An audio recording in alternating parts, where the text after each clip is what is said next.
I don't think it's an extraordinary country because an individual American is a better human being than an individual European or African or South American.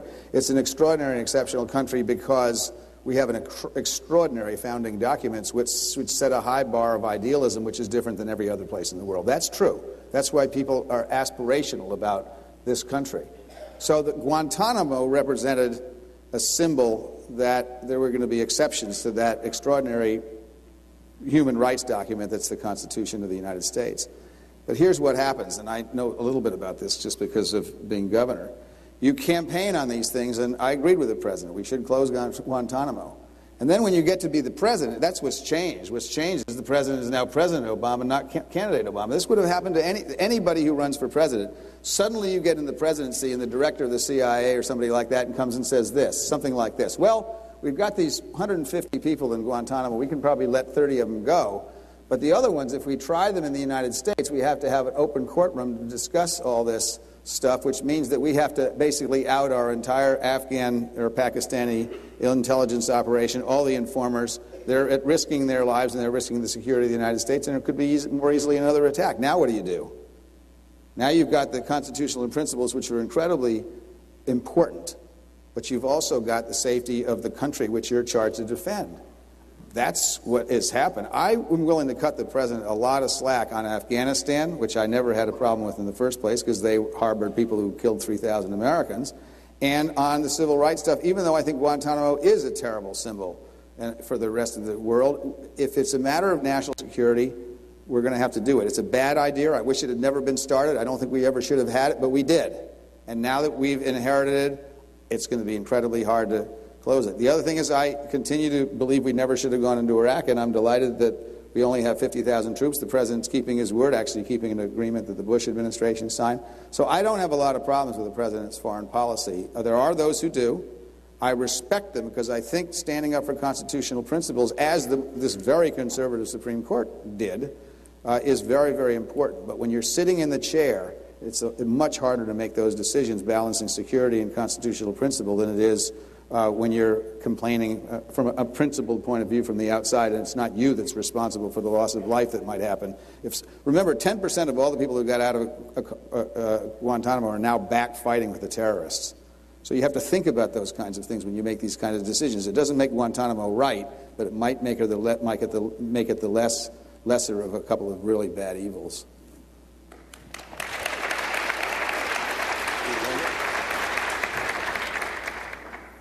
I think this is a particularly good night to talk about national security because of what's going on in the Middle East. I hope that most Americans will listen carefully to the dialogue, and that to some extent it will be a wake-up call. And this is not about President Bush or President Obama. It's about the American system and the way we think and the way we operate. Any honest assessment, on 9/11 this year, 10 years after the attack, I think we'll have to conclude that we're slowly losing the war. We're losing the war because there are madrasas around the planet teaching hatred. We're losing the war because the network of terrorists is bigger, not smaller. We're losing the war because Turkey is sliding away from Ataturk's great achievement of secularism and is moving to a much more Islamist society. We're losing the war because in Pakistan, a governor who tried to be a moderate was killed by his own bodyguard.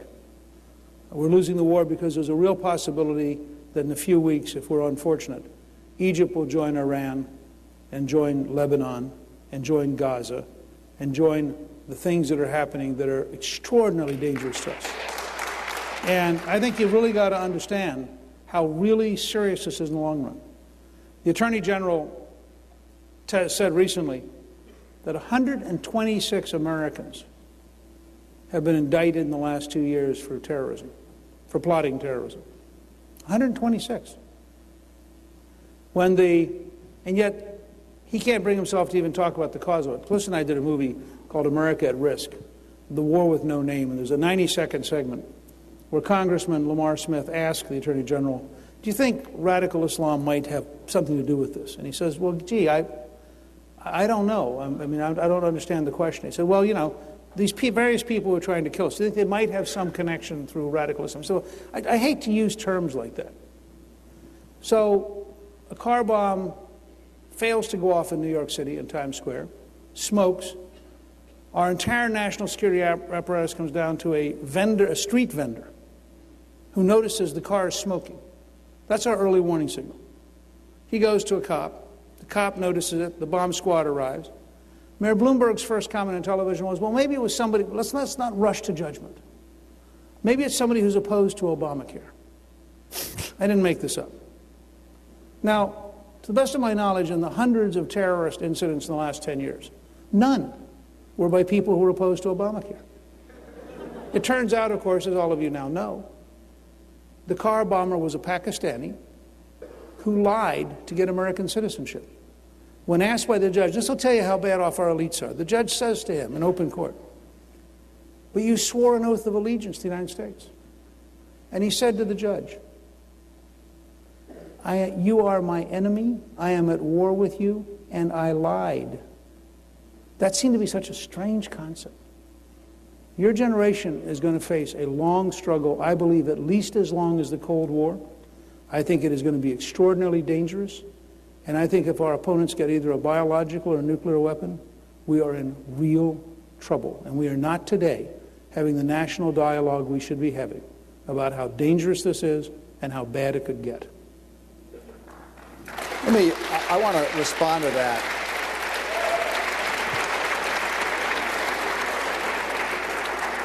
I'm a little uncomfortable focusing on the notion of radical Islam, because the truth is radical anything is what's bad, and people who use violence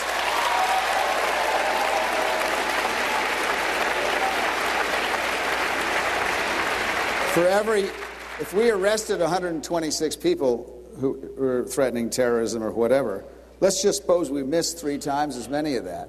So let's suppose there are 1,000 people. Suppose there are 2,000 people out there in America trying to blow us all up that are Muslim. That means there's 1,998,000 that aren't trying to do that, and they are American citizens. And a lot of them are fighting against terrorism in the United States Army in places like Afghanistan and Iraq. I don't think we ought to... This is not... What radicals do is they polarize people to get this kind of reaction. Look, when we signed up for this mission 230 some odd years ago and wrote this incredible Constitution, which elevates by hope and aspiration humankind, we did sign on to American exceptionalism. We're getting there, I think. I don't share this pessimistic thing. Do we have people who are going to threaten us? Yes. Are there going to be more violence? Yes. Do we have to maintain vigilance? Yes. There is a qualitative difference, at least right now, between what's going on in Egypt and Tunisia and what would have gone on 10 years ago.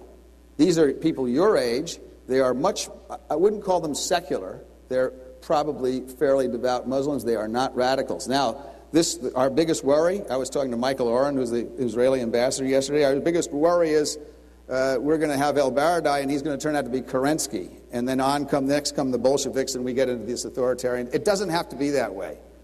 You've lived long enough, so I don't think any authoritarianism or fundamentalism is an attractive alternative, because intolerance breeds intolerance. And we can't fight intolerance with intolerance. The truth is the radicals that are attacking us...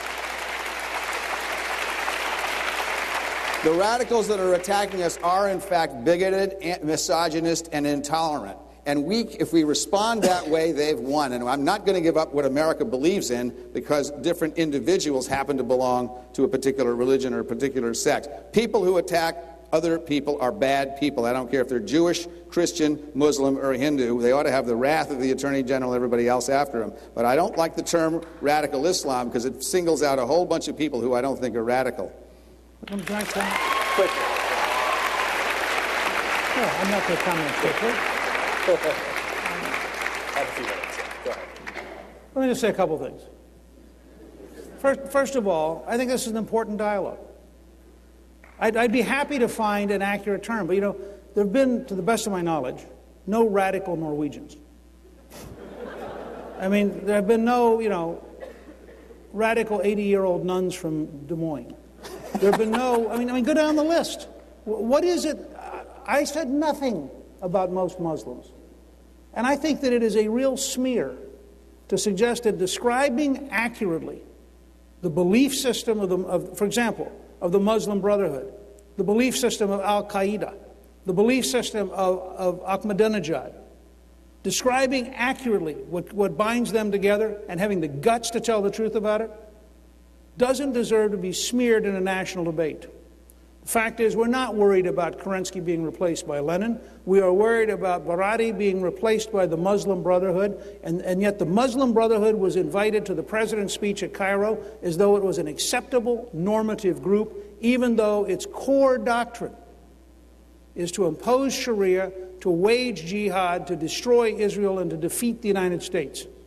Now, let's be clear about this. I mean, all these folks who were apologetic in the 20s about the communists, were apologetic in the 30s about Germany and Italy, who were apologetic in the 50s about the communists. There's a deep American intellectual tradition that says, please don't tell the truth about how dangerous it is, because then I'd have to do something.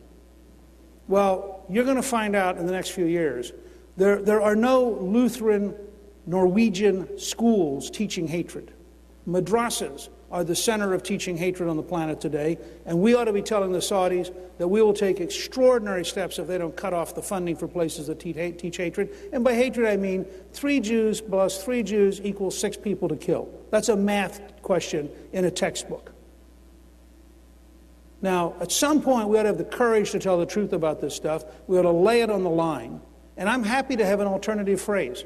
But somebody who jumps up and yells, Allahu Akbar, who's carrying a card in his wallet that says, soldier of Allah, who has been communicating by email with an imam in Yemen who wants to kill Americans, and who then kills 13 Americans and wounds 33 at Fort Hood, we ought to at least have the courage to say what bound him to the other people who are trying to kill us. And to say that the honesty of describing accurately who they are does not in any way suggest that moderate Muslims, modern Muslims, people who are against violence are bad. I'm not suggesting anything except great respect for those Muslims who want to be loyal American citizens.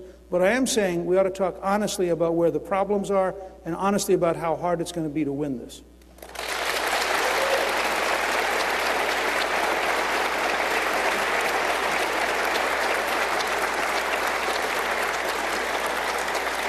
We move on now